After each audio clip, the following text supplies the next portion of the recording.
요한일서 4장 1절로 6절의 말씀입니다. 신약성경 391쪽 다 함께 봉독하시겠습니다. 사랑하는 자들아 영을 다 믿지 말고 오직 영들이 하나님께 속하였나 분별하라. 많은 거짓 선지자가 세상에 나왔음이라. 이로써 너희가 하나님의 영을 알지니 곧 예수 그리스도께서 육체로 오신 것을 시인하는 영마다 하나님께 속한 것이요 예수를 시인하지 아니하는 영마다 하나님께 속한 것이 아니니 이것이 곧 적그리스도의 영이니라. 오리라 한 말을 너희가 들었거니와 지금 벌써 세상에 있느니라. 자녀들이 너희 안에 하나님께 속하였고 또 그들을 이겼나니 이는 너희 안에 계시니가 세상에 있는 자보다 크심이라. 그들은 세상에 속한 거로 세상에 속한 말을 하며 세상에 그들의 말을 듣느니라. 우리는 하나님께 속하였으니 하나님을 아는 자는 우리의 말을 듣고 하나님께 속하지 아니한 자는 우리의 말을 듣지 아니하나니 진리의 영과 미혹의 영을 이로써 아느니라. 아멘. 요한이 요한일서를 기록한 목적은 어떤 힘든 상황 가운데서도 기뻐하라 이렇게 말씀하고 있어요. 여러분, 이 환난과 이 핍박과 어려움이 올 때 우리가 어떻게 기뻐할 수 있는가? 근데 이것은 우리가 선택사항이 아니죠. 우리가 빌립보서에 보면 항상 기뻐하라 이렇게 명령하시는 것을 우리가 볼 수 있습니다.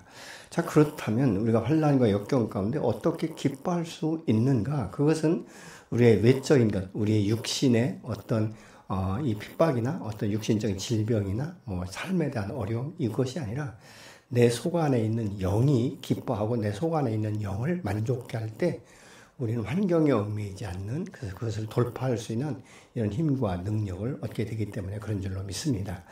여러분, 이 세상에 이 영을 가진 사람들은 세상의 것들에 굉장히 매여 있습니다. 그래서 육신의 정욕, 안목의 정욕, 이생의 자랑에 자기의 이 모든 인생을 거는 것처럼 아주 불철주야 불나방처럼 아주 열정적으로 살아가는 모습을 볼 수 있게 되는 것이죠.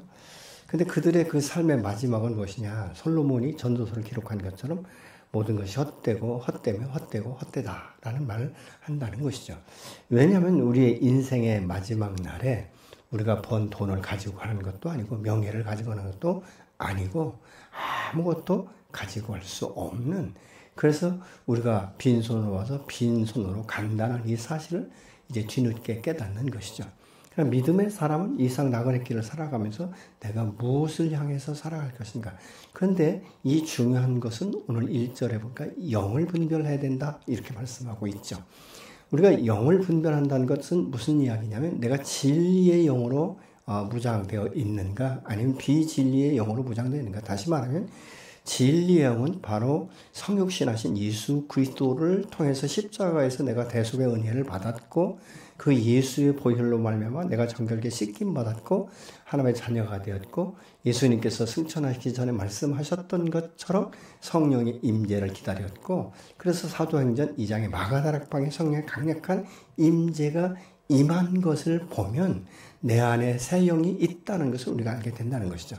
그래서 이 성령이 내 안에 계셔야 이것이 잘못된 영인지 아니면 이게 세상의 것인지 마귀의 것인지를 분별할 수 있다라고 오늘 성경 본문은 말씀하고 있는 것이죠.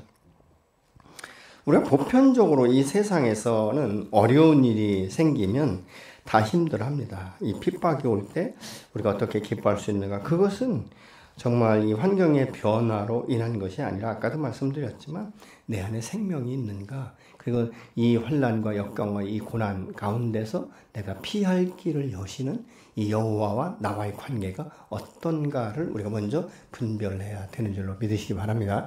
여러분, 이 세상의 이 어둠의 영들은 다스리고 지배하고 노예처럼 그렇게 끌어가지만 그 삶의 인생을 전대적으로 책임지지 않습니다. 그러나 우리를 위해서 이 땅 가운데 오셔서 우리에게 성령으로 임하시며 우리에게 새로운 그 인생의 이 길을 갈 수 있도록, 그래서 우리가 잃어버렸던 신분과 이 정체성에 대해서 정확하게 알 수 있도록 지도하신 주 성령이 나와 함께 하시기 때문에 어렵고 힘들지만 극복할 수 있고 이것을 돌파하고 나면 정금같이 나오는 이런 역사가 저와 여러분 안에 있어지게 되는 줄로 믿습니다. 여러분 이 확신은 지식으로가 아니에요. 이성으로가 아닙니다. 이것은 믿음으로 내 안에서 실질적으로 역사는 성령을 따라서 내가 주님 앞에 나갈 때마다 주의 음성을 듣는가. 그리고 기록된 하나님의 말씀이 내 안에 내 눈을 통해서 내 마음 가운데 들어올 때 내가 아멘으로 화답되어지는가 아니면 이 말씀을 나도 모르는 사이에 계속적으로 밀어내고 있는가를 우리가 생각해 보면 내 안에 새 영, 성령이 계신지 안 계신지를 우리가 알 수 있게 되는 것이죠. 여러분 믿음은 우리의 삶 가운데 사실은 이런 과정을 통해서 더 견고한 믿음으로 세워지는 것들을 우리가 봅니다. 그래서 이 환난과 역경은 때로는 하나님께서 우리를 테스트하시죠. 시험이 아니라 테스트를 하십니다. 너의 믿음이 있는가? 내가 정말 내 안에 구원의 확신이 있는가? 그것을 우리가 테스트할 때 보면 많은 분들이 흔들릴 때 떨어져 나가는 경우가 굉장히 많습니다. 마치 우리가 이 알곡과 쭉정이를 나누는 것처럼 그렇게 되어버리는 것을 우리가 볼 수 있죠. 어떻게 보면 이 코로나 시대를 통해서요, 많은 알곡과 쭉정이들이 가려진 것이라고 저는 그렇게 봐요. 여러분, 믿음이 있는 사람은 이 코로나의 어려운 상태 가운데서도 끝까지 믿음을 지키지 않습니까? 내가 어느 곳에 있든지, 내가 무엇을 하든지, 우리의 가슴 속 깊이에서부터 열망이 일어나고 소망이 불릴 일어나는 것은 예배에 대한 이 회복을 놓고 우리가 기도하지 않았습니까? 하나님을 대망하는 이 마음들이 있는 거예요. 그래서 우리가 이 코로나로 인해서 성도의 교제가 단절된 이런 상태에서 우리가 어떻게 교제했는가 여러 가지로 여러 방향을 통해서 우리가 함께 교제하고 여기까지 온 것을 우리가 믿지 않습니까? 여러분 우리 믿음이라는 것은 확신의 분량만큼 성장되는 거예요. 믿음의 분량은 확신이에요. 내가 여호와를 얼만큼 확신하는가. 여호와에 대한 온전한 신뢰가 있으면 내가 가보지 않은 그 길을 갈 때 여호와께서 말씀하시면 갈 바를 알지 못하지만 갈 수 있는 이런 용기가 저 여러분 안에 있어야 될 줄로 믿습니다. 근데 이 용기라는 것은 내 어떤 의지가 아니에요. 의지는 항상 한계가 있는 것입니다. 그러나 성령께 의지하고 성령이 인도하시는 대로 나아갈 때 비로소 그것이 우리 안에서 역사되는 것을 보는 것이죠. 그래서 우리가 이 시간이 지나고 나면 이렇게 말하는 거죠. 내 힘으로, 내 의지로, 내 능력으로, 내 노력으로는 도저히 감당할 수 없지만 오늘날까지 내가 여기까지 올 수 있었던 것은 나와 함께 동행하시는 이 임마누엘의 하나님, 미래를 예비하시고 여호와의 이레의 하나님을 깨닫게 하시고 여기까지 인도하신 에베네셀의 하나님의 전적인 은혜다. 우리가 그렇게 고백할 수 있는 것 아니겠습니까? 여러분 사실 제가 장기 금식 갈 때는요, 내가 금식만 잘 감당하면 나는 그래도 의지가 뚜렷한 사람이기 때문에 아주 어렸을 적부터 아버지로부터 훈련을 받았기 때문에 나는 보식하면서 절대 쓰러지지 않는다는 이런 보이지 않는 교만함이 있었어요. 그런데 이 보식 3일 만에 뭐 많은 것도 아닙니다. 그 숨두부 하나 더 먹었다고, 연두부 하나를 딱 더 먹었다고 이 창자가 딱 붙어버리는데요. 대책이 없더라고요. 숨을 못 쉬겠어요. 그러니까 3일간 보식도 끝나고 완전한 단식, 물 한 모금 먹지 못하고 사경을 헤맬 때 제가 어떤 고백을 했는지 아십니까? 하나님, 나는 아무것도 아닙니다. 당신의 도우심이 없이는, 당신의 허락함이 없이는 나의 어떤 것도 할 수 없다는 사실을 이 시간 고백합니다. 철저하게 하나님 앞에 회개를 했어요. 그리고 났는데 하나님께서 말씀하시는 거예요. 내가 내 영혼을 취하지 않겠다. 그 후로는 내가 이거 자신 있다. 나는 이거 끝까지 간다. 이런 말을 쉽게 못합니다. 지금도 못합니다. 그렇기 때문에 하나님께서 도와주지 아니하시면 나는 아무것도 할 수 없다. 근데 사실은 이 목회라는 것이 오랫동안 하다 보니까 노하우라는 게 있지 않습니까? 이렇게 하면 될 것 같고 저렇게 하면 될 것 같고. 그런데 제가 그것을 사용할 수 없는 것은 바로 그때 장기금식했던 그때 하나님의 일은, 하나님의 영광은 인간의 힘과 노력과 의지가 아니라 성령을 따라 순종할 때 이루어진다는 사실을 그때 비로소 깨닫기 시작하는 것이죠. 그렇기 때문에 이 어둠의 영은요, 가능하면 우리가 성령의 음성을 듣지 못하게 합니다. 가능하면 하나님 말씀 앞에 순종하지 못하게 만드는 거예요. 뭐를 통해서요? 환경과 이 여건을 통해서 그렇게 만듭니다. 순종하려고 하면 자꾸 어려움이 오는 것이죠. 여러분 이런 거 못 느끼십니까? 기도하려고 결정을 하면 이상하게 바쁜 일이 터지든지 그냥 잘 순종하던 자식이 속을 확 뒤집어 놓든지 그래서 이것을 미루게 하고 왜 내가 기도만 하려고 하면 그렇게 피곤한지 말이죠. 이런 일들이 우리 일상 가운데 일어날 수 있다는 거예요. 그때 내가 어떻게 할 것인가? 여러분 어떻게 하십니까? 혹시 내일부터 다음 주부터 이렇게 미뤄오지는 않습니까? 근데 이게 미루는 것이요 나중에는 습관이 되어버려요. 그러니까 마땅한 것으로 생각하는 것이죠. 그래서 어떻게 하느냐? 자꾸 합리화시키죠. 하나님도 이해하실 거야. 나는 육신이 약하기 때문에 마음은 논의돼 육신이 약한 자다. 이렇게 합리화시킨다는 것이죠. 그런데 여러분 이것을 극복할 수 있는 것은 뭔지 아십니까? 내가 잠드는 한이 있더라도 무릎을 꿇고 일정한 장소에서 하나님께 기도하는 거예요. 어느 날은 너무 피곤하면 기도하다 잠들지 않습니까? 새벽 유명이 일어날 수 있는 거예요. 그러나 그 의지, 그 하나님을 사랑하는 마음, 하나님의 음성을 듣고자 하는 그 믿음을 보시고 하나님께서 어느 순간부터는 아주 기도할 때는 모든 것을 집중할 수 있게 만드시는 여호와 하나님을 경험하는 역사가 일어나게 되는 줄로 믿습니다. 믿음은 저절로 견고하지 않습니다. 믿음은 저절로 성숙할 수가 없습니다. 지속적으로 우리가 주님 앞에 머물러 있고 말씀을 보는 것 당연한 것인데 당연한 게 되지 않는 것이 육체를 가진 우리의 모습 아니겠습니까? 이 환난의 때에 믿음의 반응과 삶의 현장 가운데서 나의 행동은 어떤가 우리가 돌아볼 필요가 있는 거예요. 어떤 사람은 환난이 오면 올수록 더 하나님 앞에 밀착하는 사람이 있어요. 어떻게 해요? 하나님 난 당신이 없이는 아무것도 할 수 없습니다. 이 세상 아무리 사방팔방을 돌아봐도 나를 조건 없이 도와주고 나를 인도할 사람은 아무도 없습니다. 오직 당신밖에 계시지 않습니다. 나는 사나 죽으나 당신 것이기 때문에 내가 또 살아도 주를 위해서 죽어도 주의 영광을 위해서 죽기를 갈망한다. 이런 믿음을 가진 사람이 있는가 하면 어느 선까지는 참고 인내하다가 더 이상은 내가 참을 수 없다. 정말 하나님이 계신 것에 대해서 의심이 들기 시작하죠. 이것은 하나님의 영으로부터 오는 것이 아니에요. 이 세상 공중권세를 잡은 어둠의 영으로부터 온다는 사실을 우리가 깨달아야 되는데 현실이 너무 급급하고 너무 팍팍하다 보니까 여기에 눈을 돌리지 못하는 거예요. 여기에 하나님의 음성을 들을 수 있도록 집중해서 앉아있지 못하는 것이죠. 사단이 말하는 것이죠. 너 앉아있다고 문제 해결되냐? 내 하나님 앞에 기도해봐. 기도해도 너 몇 년 동안 기도해도 아직도 응답이 없잖아. 요렇게 우리의 마음을 자꾸 흔들어 버리는 거예요. 그때 내가 무엇을 선택할 것인가?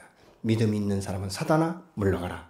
너는 하나님의 일을 알지 못한다. 내 하나님은 살아계시며 내 하나님은 전능하시며 나의 앉고 서심도 아시고 현재 나의 이 상황도 아시는 하나님께서 때가 되면 반드시 문제를 해결할 것이다라는 이 믿음으로 선포할 때 어둠의 영은 한 길로 왔다 열 길로 떠나는 역사가 일어나게 되는 줄로 믿으시기 바랍니다.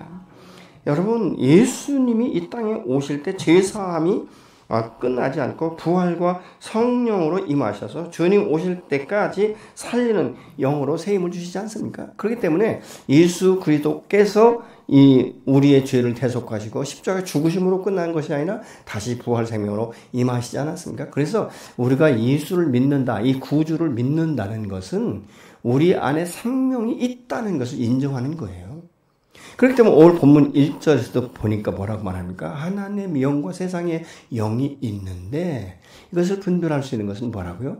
예수 그리스도의 성육신을 믿고 그 부활의 주님을 인정하고 성령의 인치심을 믿는 자들은 진리의 영. 다시 말하면 하나님의 영이 그 안에 임재해 있다. 근데 그것을 부인하는 자들은 하나님의 영이 아니라는 거예요. 비진리의 영이다. 어둠의 영이다. 라고 지금 분명히 말씀하고 있는 것 아니겠습니까? 여러분 하나님께서 처음에 천지를 창조하시고 우리 인간을 흙으로 지으셨는데 원어상에 티끌이다 이렇게 말하고 있거든요. 티끌과 같은 그래서 이욥이 티끌과 같은 내가 감히 하나여서 하나님을 원망했습니다. 이렇게 고백하는 것을 우리가 볼 수 있지 않습니까? 그러나 내가 그동안 귀로 듣던 하나님을 내가 이제 눈으로 봅니다. 이렇게 욥이 고백을 합니다.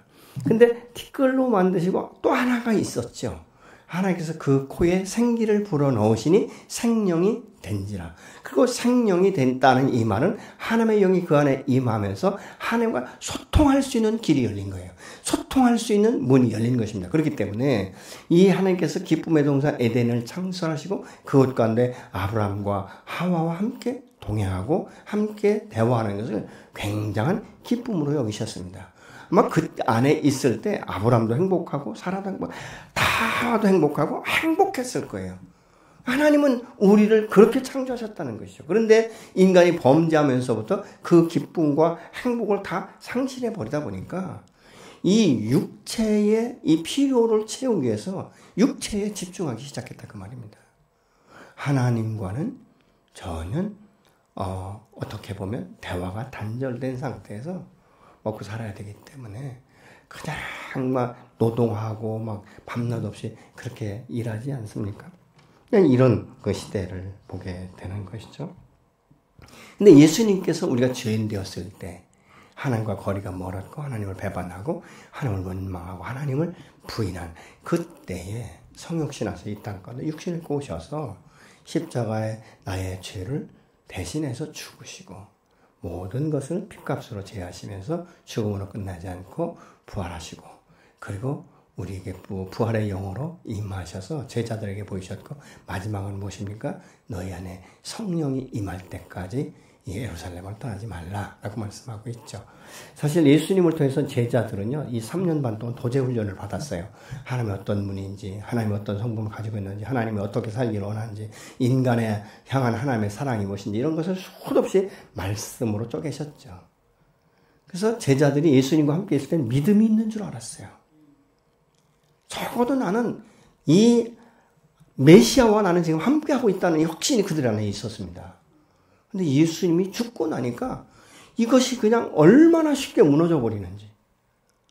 그냥 3년 반 동안 쌓아왔던 이 믿음이 완전하게 그냥 밑바닥이 되어버린 거예요. 그러니까 예수님이 죽으시고 무덤에 묻히셨을 때 제자들은 다 숨어 있는데 여러분 여인들이 찾아가지 않습니까? 오히려. 근데 이 제자들이 성령의 인치심을 받고 나서 성령이 그들 안에 그 코에 생기를 부어넣으신 것처럼 성령의 강력한 임재를 경험하면서부터는요. 제자들의 삶의 태도와 모든 것들이 확 바뀌어버립니다. 그러니까 결국은 무엇입니까? 죽음을 불사하면서 순교를 각오하고 복음을 증거하는 것을 우리가 볼 수 있지 않습니까? 여러분 예수님이 죽으셨을 때 숨었던 제자들이 어떻게 그 며칠 사이에 그렇게 변화돼서 자기의 생명을 아끼지 아니하고 그렇게 생명의 복음을 전파할 수 있었는가? 성령의 임재예요. 그 안에 새로운 영의 임재를 통해서 에덴이 회복되듯이 하나님과 교제가 회복이 되면서 소통이 이루어지기 시작한 것입니다. 그렇기 때문에 오늘날 우리가 믿음의 사람들은 어떻습니까? 무슨 일을 하든지 하나님의 영광을 위해서 한다는 것이 말이 아니라 기도를 통해서 역사하시는 하나님을 기대하지 않습니까? 내가 사업을 하든지 무엇을 새로운 일을 하든지 직장에 가든지 하나님 내가 이것을 통해서 무엇을 하기를 원하십니까? 라는 질문을 우리가 해야 할 필요가 있는 거예요. 그럴 때 그 안에 기쁨이 있는 것이고 특별히 하나님께서는요. 우리 각 사람이 주신 재능과 은사를 사용하게 하십니다. 근데 이 재능과 은사를 사용할 때마다 뭐가 배가 되는지 아십니까? 기쁨이 배가 되는 거예요. 그러니까 육체적으로 피곤하고 어려워도 그게 피곤하고 어렵지만 마음에서부터 기쁨이 샘솟기 시작하니까 기쁨으로 감당할 수 있게 되는 것입니다. 여러분 돈을 아무리 많이 벌어도요. 내 마음에 기쁨이 없으면 그 일은 고육이에요. 그 일은 노동이 아니라 얼마나 고통스러운 시간인지 모릅니다. 근데 내가 좋아하는 일은요. 24시간을 날밤을 새워도요. 그게 고통이라고 느껴지지 않는 거예요.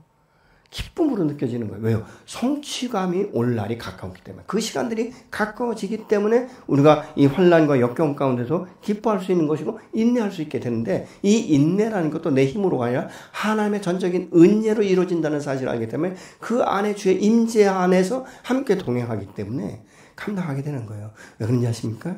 하나님은 반드시 나를 이곳에서 끌어낼 것을 믿으니까. 현재 나는 우겨싸움을 당하는 것 같고 갈 길이 없는 것 같지만 하늘은 열려 있잖아요. 그 열린 하늘을 통해서 하나님과 교제할 때 하나님께서 피할 길을 반드시 여신다는 거예요. 근데 피할 길을 여셔도 내가 보지 못하면 그 길을 갈 수 없어요. 그런데 하나님의 지혜를 구하기 때문에 그 피할 길이 열리는 것을 볼 수 있는 것이고 언제쯤 열릴 것에 대해서도 우리가 알 수 있게 되는 거예요. 그러니까 이것은 주님 앞에 내가 얼마나 성령께 의지해서 날마다 주님과 소통하는가, 이게 굉장히 중요합니다. 여러분, 그래서 먼 곳에 있는 친사촌보다도 이웃사촌이 더 가까운 것은 무엇입니까? 자주 만나기 때문에, 자주 소통할 수 있기 때문에 이런 일들이 일어나지 않습니까? 그래서 1절에서는 이렇게 말해요. 사랑하는 여러분, 어느 영이든지 다 믿지 말고 그 영들이 하나님께서 낳는가를 시험하여 보십시오. 거짓 예언자가 세상에 많이 나타났기 때문입니다. 이렇게 세번역 성경은 말씀하고 있는 것이죠.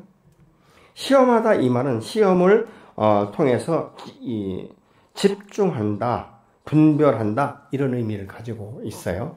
그러니까 이런 이 시험을 통해서 이게 집중하고 이것을 감당할 수 있는 이런 일들을 우리가 볼 수 있죠. 그러면 어떻게 이것을 우리가 분별할 수 있는가? 마치 의조 집회 감별사와 같은 거예요. 여러분, 의조 집회 감별사가 의조 집회를 수도 없이 세상에 나온 다 의조 집회를 볼까요? 아니면 원 집회를 볼까요? 어떻게 생각하십니까? 의조 집회를 많이 봐야 딱 보는 순간에 아, 이거는 의조 집회구나, 이거를 알 수 있지 않겠어요? 어떻습니까? 아멘이십니까? 아멘 하시면 안 돼요. 의조 집회 감별사는요, 원 집회만 봅니다. 원 집회를 반복적으로 보는 거예요.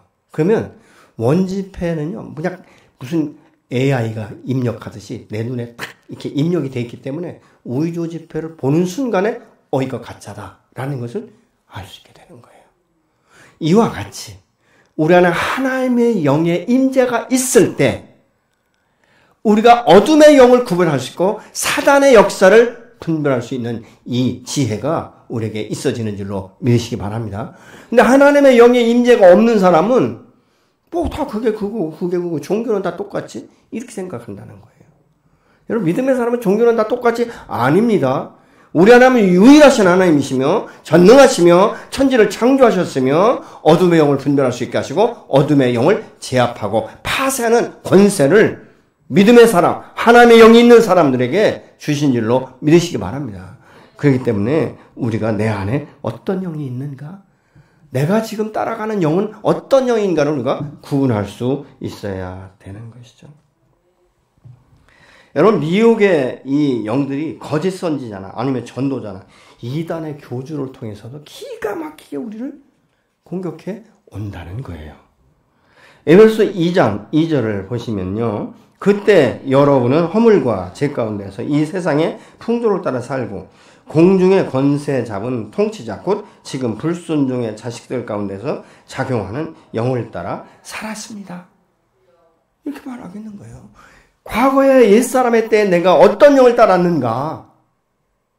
여러분과 예수를 믿지 않으면요, 하나님에 대해서, 하나님의 영에 대해서 아무도 모릅니다. 분별할 수 없는 거예요. 그렇지만 예수 그리스도를 믿는 순간, 십자가를 통과하는 순간 나의 옛사람은 죽었고 어둠의 영이 지배하던 내 심령 가운데 빛으로 임하시기 때문에 빛이 들어오니까 어둠이 구분되는 것이죠.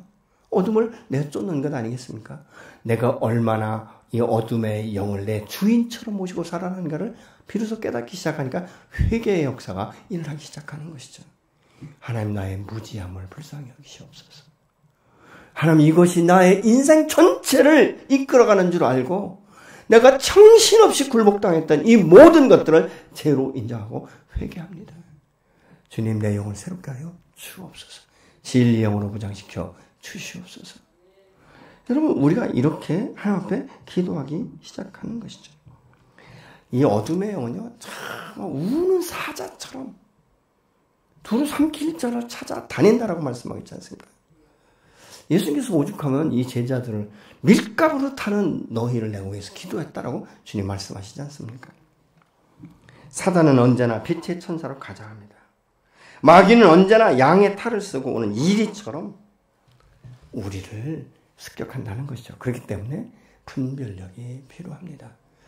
예수 믿고 구원받으면 모두에게 성령이 임합니다. 그러나 성령이 내 안에서 자유롭게 활동하고 성령이 내 주인이 되시고 성령께서 나를 완전하게 다스릴 수 있도록 내어드리지 않으면 성령은 있지만 우리가 분별력이 없고 영이 너무 약하기 때문에 옛사람의 정서를 따라가는 거예요. 그러니까 이런 분들은 예수를 믿는다라고 말하고 있지만 삶은 여전히 변함없이 아주 신실하게 옛사람의 정서를 따라서 살아가는 것이죠. 무엇을 통해서 이것을 알 수 있는가? 그 사람의 이 예배의 자세를 통해서 볼 수 있어요. 예배를 어떤 마음을 가지고 드리는가? 그래서 이때 당시에 이 요한이 이 글을 기록할 때는요, 사람의 영을 미혹하는 이 영지주의자들이 굉장히 많았습니다. 이 영지주의자들은요, 영은 굉장히 중요하지만 육체는 썩어질 것이기 때문에 아무렇게 살아도 된다는 사고방식을 가지고 있어요. 그러니까 육체가 범죄하는 것에 대해서도 뭐 별반 그렇게 어렵게 생각하지 않았다는 것이죠. 여러분, 사도 요한은 이것을 경계하라고 지금 말씀하고 있습니다. 영분별을 어떻게 하는가? 영분별의 기준은 아까도 말씀드린 예수님의 성육신을 믿는가? 그 대속의 은혜를 통해 내 안에 성령의 임재를 믿는가? 이거예요. 단순합니다. 여러분, 이단이나 이 어둠의 영들은요, 예수 그리스도의 성육신을 믿지 않습니다. 2절에 여러분은 하나님의 영을 이것으로 알 수 있습니다. 곧 예수 그리스도께서 육신을 입고 오셨음을 시인하는 영은 다 하나님께서 난 영입니다. 이렇게 사관역성경은 말씀합니다. 예수님의 성육신에 대한 믿음의 여부가 하나님의 영인지 아닌지를 분별하는 단초가 된다. 지금 그렇게 말씀하고 있지 않습니까? 여러분, 이것이 인정되지 않으면 예수님에 의한 십자가의 제사함도 부활도 없기 때문에 우리의 구원은 아무런 의미가 없는 것입니다. 새로운 피조물이 될 수 없는 것이죠. 다시 말하면 거듭나지 못했다는 것입니다. 요한복음 3장의 니고데모는요, 아주 그 율법에 해박한 선생님이셨지 않습니까? 그러나 거듭남에 대해서 예수님 말씀하실 때 참 부지했어요. 어떻게 사람이 거듭날 수 있냐? 내 나이가 몇인데 거듭날 수 있는가? 굉장히 고민에 빠지지 않습니까? 그때 주께서 물과 성령으로 거듭나지 아니하면 이라고 말씀하시면서 그 니고데모에게 말씀을 풀어주는 것으로가 요한복음 3장을 통해서 알 수 있게 되는 것이죠. 그러면 이 성령이 내 안에 오셨을 때 어떤 변화가 일어나는가? 성령과 함께 교제하면서 동행하는 거예요. 하나님과 동행하는 것. 여러분, 하나님과 동행할 때 하나님을 경험할 수 있어요. 그래서 헨리 블랙가비 목사님은 하나님을 경험하는 삶의 책을 쓰지 않았습니까? 여러분, 믿음의 사람은 하나님과 함께 동행할 수 있어야 돼요. 그래야 깨달아지는 거예요. 여러분, 잘 아는데 엠마오로 가던 두 제자들은요, 예수님의 부활의 소식을 들었습니다. 그러면서도 엠마오로 가잖아요. 주께서 옆에 붙어서 계속 말씀을 풀어줘도 듣지 못해요. 떡을 때 주께서 할 때 그의 눈이 밝아지면서 부활의 주님을 만나고 바로 이제 예루살렘으로 돌아오는 이런 역사를 볼 수 있지 않습니까? 여러분, 믿음의 사람 가운데 가장 불쌍한 사람이 누군지 아십니까? 성령은 이때 성령을 따르지 못하는 사람. 성령을 알되 믿음이 없어서 그 말씀 앞에 순종하지 못하는 사람들이에요. 그러니까 알고 지식적으로 알지만 역사가 일어나지 않는 것이죠. 그러면 이런 것들이 어디서부터 일어나는가? 참된 예배자. 우리가 잘 아는 요한복음 4장 24절에 이렇게 말합니다. 하나님의 영이시니 예배하는 자가 영과 진리로 예배할지니라. 하나님을 예배할 때 우리의 마음과 이 정성과 모든 중심을 주님 앞에 드리는 것이죠. 주님, 이 시간 내게 임하시옵소서. 그리고 말씀하여 주옵소서. 주의 종이 듣겠습니다. 이런 심정을 가지고 주님 앞에 나올 때 그 말씀이 그 신비에 떨어서 싹이 나고 성장하기 시작하는 거예요. 여러분, 믿음은 연조도 중요하지만 연조보다 더 중요한 것은 내가 말씀 앞에서 그 말씀을 얼만큼 내 신비에 새기는가.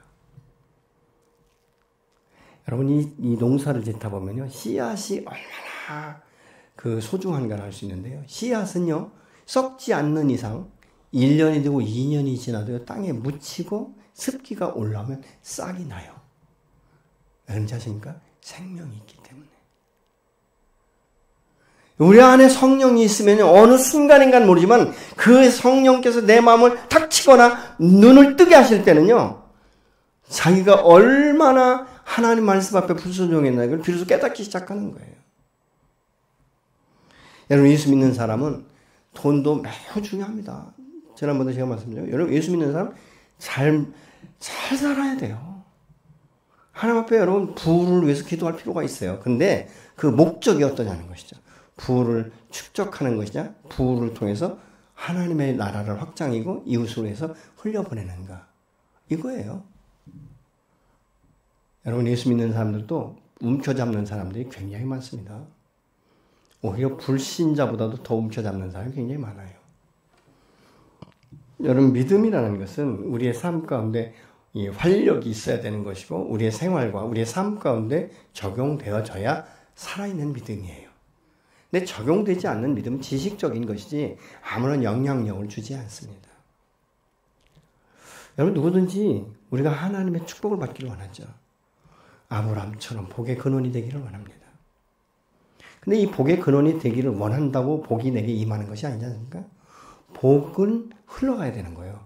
여러분, 아브라함이 받은 축복은 아브라함과 이삭과 야곱에서 그치지 않았습니다.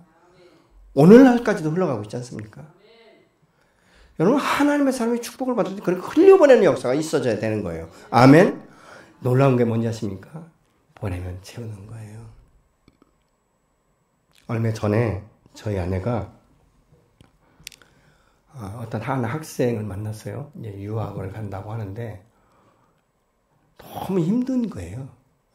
그래서 뭐 기도하면서 어느 정도를 이제 흘려보냈는데 얼마 후에 하나님께서 기가 막히게 채우시더라고요.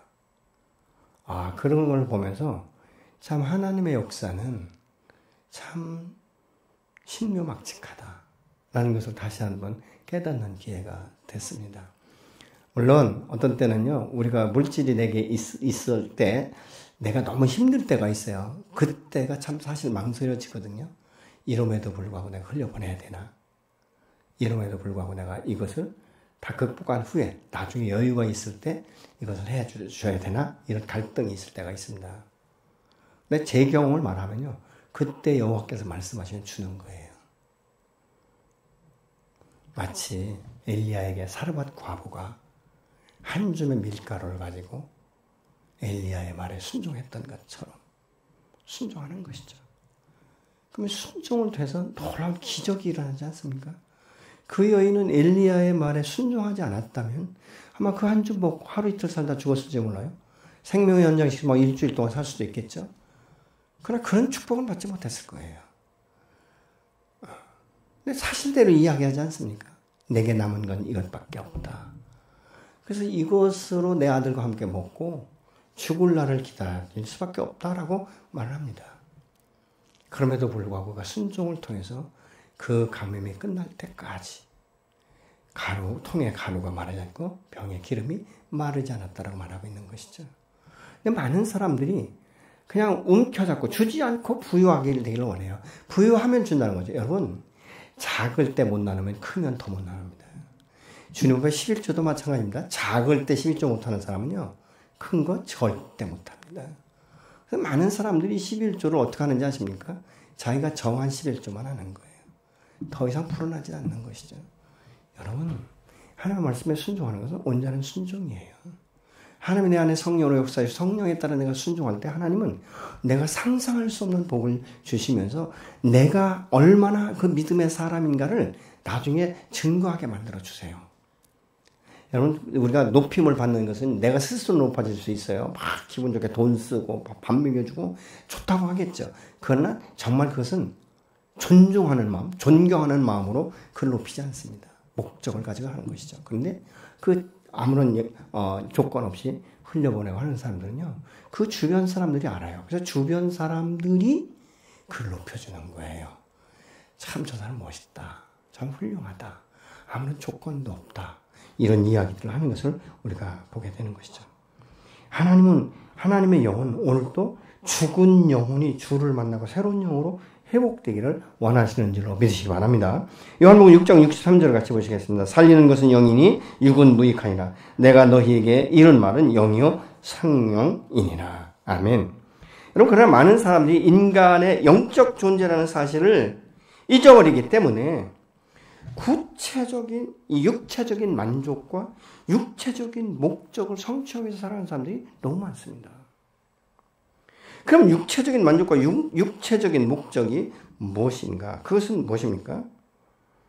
육신의 정욕과 안목의 정욕과 이생의 자랑. 근데 이 모든 것들이 다 채워졌다고 그러면 이 사람은 기쁜가? 안정감 있는가? 아니에요, 여러분.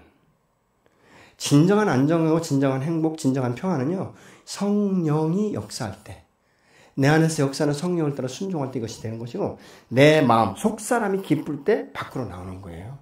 내 속사람이 평안할 때 밖으로 평안이 나오는 거예요. 여러분, 돈 많은 사람이라고 여러분 그 마음 가운데 기쁨이 있고 얼굴이 환합니까? 아니에요. 어떤 사람들 보면요, 돈은 많이 있고 명예도 있는데도 항상 긴장하고 항상 초조하고 그런 것들을 볼 수 있어요. 어떤 데 그러잖아요. 난 저 정도 위치가 되면 야, 날마다 춤을 추겠다. 그런데 아니에요, 여러분. 그런 사람일수록 뭔가 공허한 그 부분을 채우기 위해서 더 노력하고 하는 것을 봐요. 제가 유럽에 여행했을 때 어떤 삼성의 아주 고위직 임원을 만났는데 그분이 그러시더라고요. 자기는 결혼해서 위로 승진하면 승진할수록 가족들과 분리됐다는 거예요. 그러니까 심지어는 어느 정도까지 갔냐면요. 저녁에 늦게 들어온다. 새벽에 들어왔다가 이 부인하고 같은 방을 못 쓴다는 거예요. 왜냐하면 새벽에 나가야 되기 때문에. 근데 그러시더라고요.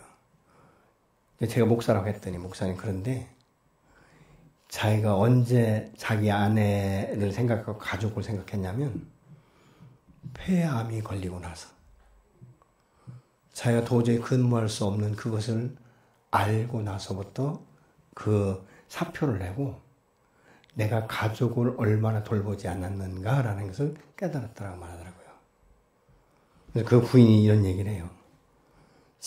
그래도 지금 돌아와서 고맙다. 그런데 내가 다시 결혼한다면 이런 남자하고는 결혼하지 않는다. 돈이 문제가 아니라 관계가 문제지 않느냐. 이런 이야기를 하는 것을 들어본 적이 있습니다. 여러분, 돈을 많이 벌어주는 것이 만족이 아니잖아요. 함께 있어주는 것. 함께 마음을 공유하는 것. 함께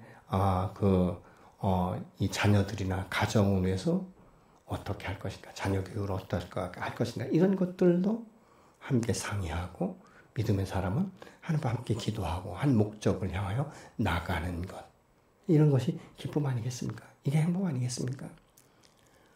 여러분, 그렇기 때문에 우리 믿음의 사람은 육체적인 만족, 육체적인 목적이 아니라 내 영혼이 잘된 같이 범사가 잘되고 강건하게 하시는 여호와의 음성을 듣고 그 손길을 따라가야 되는 줄로 믿으시기 바랍니다. 여러분, 내 안에 성령, 저 진리의 영, 참된 영이 있을 때 비로소 이런 것들이 이루어지기 시작하는 것입니다. 돈과 명예와 건강을 가지고 살아도 그 속사람 안에 평안이 없다 보니까 항상 불안하고 좀 더 누리기를 원하는, 좀 더 채우기를 원하는 이런 이유들을 우리가 볼 수 있게 되는 것이죠. 그래서 하나님과 동행하는 자들의 특징은요, 작은 일에도 감사할 수 있고 작은 은혜에도 감동이 될 수 있어야 돼요. 그래서 내게 채워주는 모든 것이 하나님께로부터 왔다는 것을 인정하기 시작하는 것이죠. 여러분, 로마서 8장 37절을 같이 보시겠습니다. 그러나 이 모든 일에 우리를 사랑하시는 이로 말미암아 우리가 넉넉히 이기느니라. 아멘.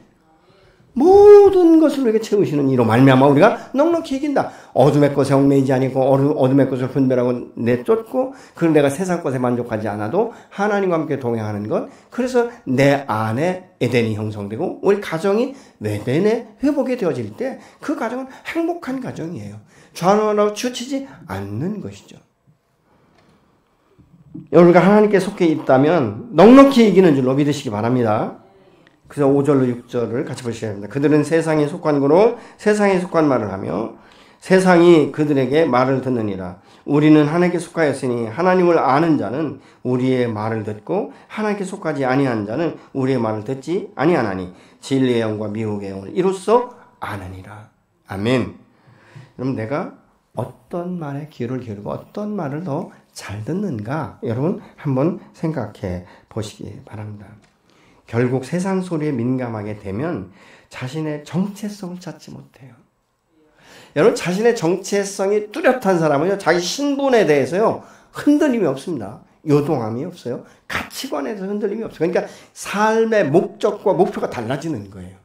예수 믿는 사람은 과거의 영에 의해서 이끌림받는 것이 아니라 세상 것으로 만족할 것이 아니라 사의 영으로 충만한 사람은 하나님의 뜻이 무엇인지 그 음성이 무엇인지를 알고 순종할 때 하나님께서 그를 정말 기쁨으로 받으시고 그를 통해서 역사하시면서 하나님의 사람이 어떤 복을 받는지, 하나님의 사람이 무엇 때문에 형통한지, 하나님의 가정이 어떻게 하나님 안에서 평안한지, 안정감을 누리는지, 기쁨을 맛보고 사는지 이런 것들을 나타내 보일 수 있도록 인도하시고 주관하시는 줄로 믿으시기 바랍니다. 그렇기 때문에 예수 믿고 거듭난 사람은 사형으로 충만하기를 갈망해야 되는 줄로 믿으시기 바랍니다.